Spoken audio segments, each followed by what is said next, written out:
এই গুণটা বাংলাদেশের অনেক বাউলের মধ্যেই নাই।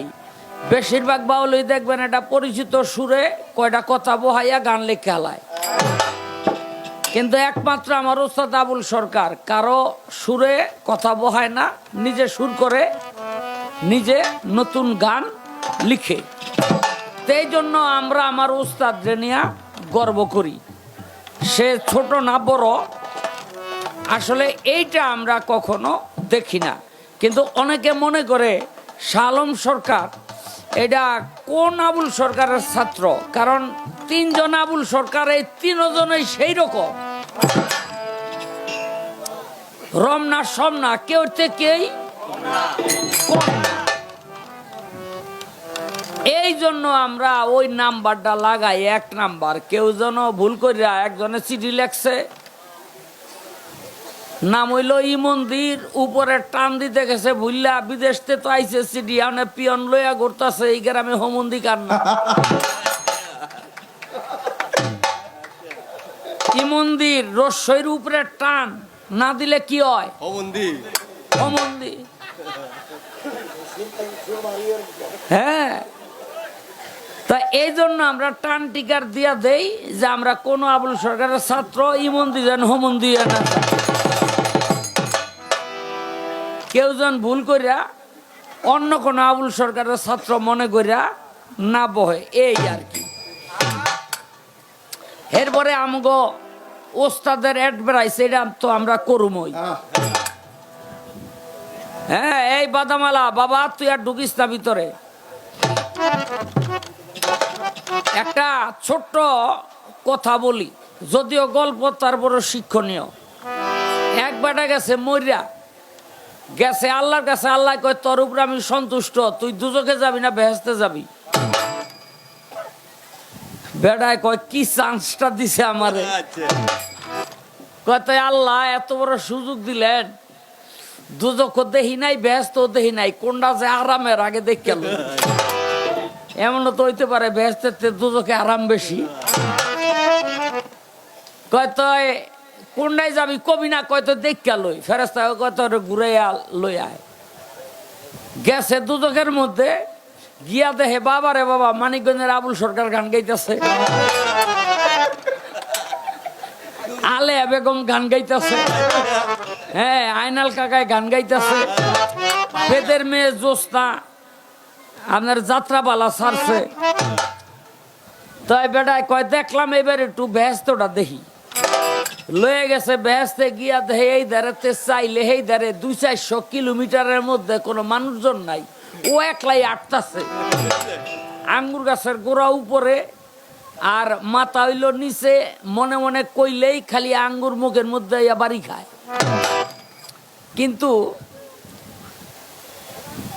আইটা উঠটা আশেপাশে আইসা 200-400 মাইলের মধ্যে মানুষ না থাকলে আমরা ভাল লাগবে। আর দুজক বড় হইল মানুষ, এখানে একদল, ওখানে একদল, হেনে একদল, কেউ আটতাছে, কেউ গান শুনতেছে, কেউ বইয়া রয়েছে, কেউ চিনা বাদাম চাবাইতেছে। তো বেটায় আল্লাহর কাছে কয় আল্লাহ আমি দুজকেই যাব। আল্লাহ কয় ফেরেস্তা গা তোরে দুজকে দিয়ায়। ফেরেস্তারা টানতে টানতে লয়ে গেছে, দুজকে পাড়ের মধ্যে খাড়াই ধাক্কা দিয়ে হালাই দিছে। ওই দুজকে নামার পরেই ফেরেস্তারা বাড়ি আরম্ভ করছে। কয় মারেন কে? এইমাত্র না দেখলাম কত গান বাজনা কত কিছু। কয় বেটা ওইটা ছিল দুজকের অ্যাডভাইস, এই অ্যাডভাইস না দিলে তুই দুজকে আতি। আবুল ভাই, আমরা হইলাম গো ওস্তাদের অ্যাডভাইস করি।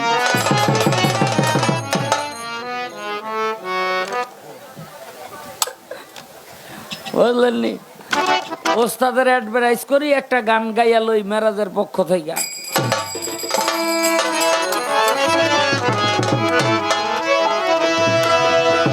একদিন দাওয়াত করিল এসে জিব্রাইল মালাইকা, পূর্ণ হলো পুণ্যভূমি নগরী মক্কা, ধন্য হলো পুণ্যভূমি নগরী মক্কা।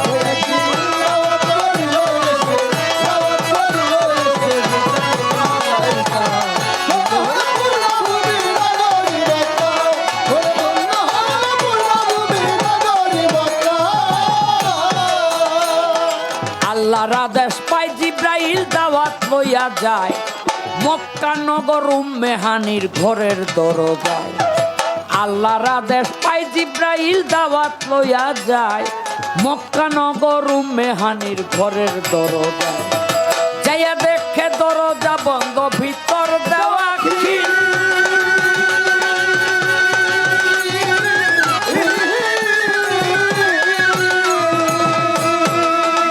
তখন তিনবার কলেমা পাঠ করলো জিব্রাইল। যাইয়া দেখে দরজা বন্ধ, ভিতর দেওয়া খিল।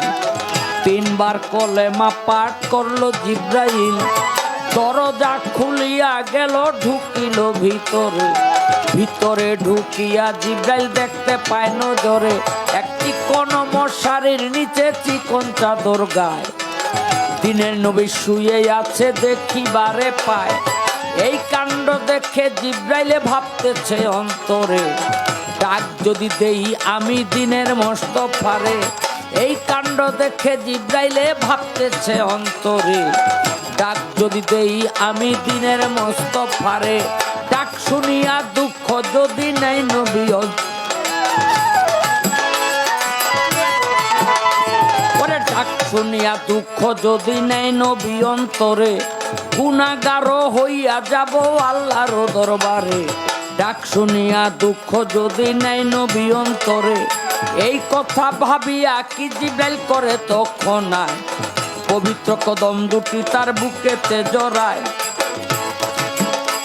ওরে পবিত্র কদম দুটি তার বুকেতে জড়াইয়া, কদমের তালু চাটে জিব্রাইল হাতের তালুতে লইয়া। কদমের তালু যত চাটে ততই কেবল মধু উঠে, কদমের তালু যত চাটে।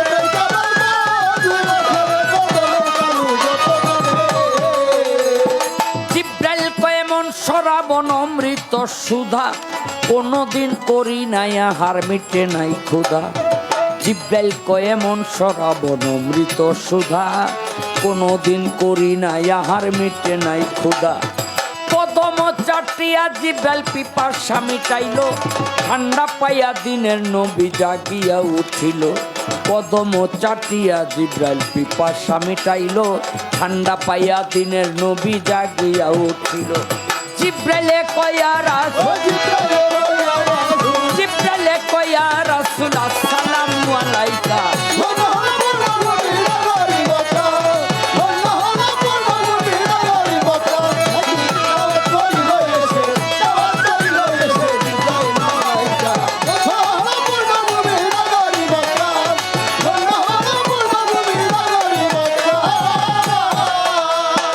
জিব্রাইল কয় দিনের নবী দিনের মগবুল,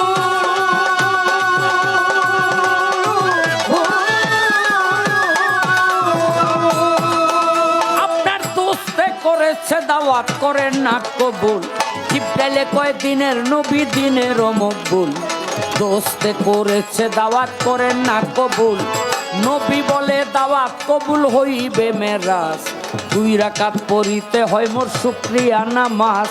অজুর পানি জিব্রাইল তুমি আনো রে এখন, পানিরও লাগিয়া জিব্রাইল করিলেন গমন। সাগরেতে গেল জিব্রাইল সাগরে নাই পানি, পুকুরেতে গেল জিব্রাইল শুকায় পুকুরখানি। তারপরে গেল জিব্রাইল জমজম কূপের ধারে, যাইয়া দেখে পানি নাই সে কূপেরও ভিতরে। কূপের ভিতর দিয়া একটা রাস্তা দেখা যায়, রাস্তা দিয়া চললেন জিব্রাইল পানিরও আশায়। হাঁটিতে হাঁটিতে জিব্রাইল হইল পেরেশান, চাইয়া দেখে চলে গেছে চৌথায় আসমান। ইমামুল মসজিদের ধারে দাঁড়াইল দরজার পরে, ইমামুল মসজিদের ধারে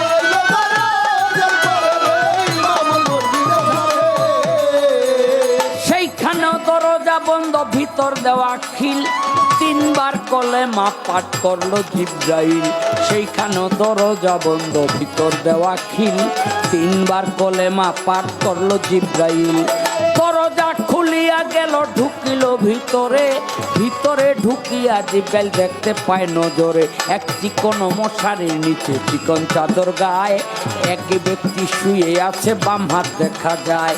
কনিষ্ঠায় আঙ্গুল দিয়া রক্ত ঝরে পড়ে, কিছু দূরে গিয়া রক্ত পানি রাখার ঘরে। এই কাণ্ড দেখিয়া জিব্রাইল করলো কি তখন, মাথার কাছেতে গিয়া দিল দর্শন। চাদরটা উল্টাইয়া দেখিল চাহিয়া, সেইখানে ঘুমাইয়া রইছে দিনেরও আম্বিয়া। জিব্রাইল কয় মনে মনে ভাবিল তখন, মক্কা নগরে খেয়ে আসলাম নবী নুরিতন। আমার আগে কেমন করে আইলো এই জায়গায়, কেমন করে আমার আগে শুইয়া এই কাণ্ড ভাবিয়া জিব্রাইল করে কি তখন, চোখের পলকে মক্কা করিল গমন। আইসা দেখে অজু করে দিনের পয়গাম্বরে, জিব্রাইলে পাইল না পানি পানি নবীর ঘরে। আইসা দেখে অজু করে দিনের পয়গাম্বরে, জিব্রাইলে পাইল না পানি পানি নবীর ঘরে। যার পানি সে তৈয়ার করে, অজু করে আপন ঘরে, যার পানি সে তৈয়ার করে।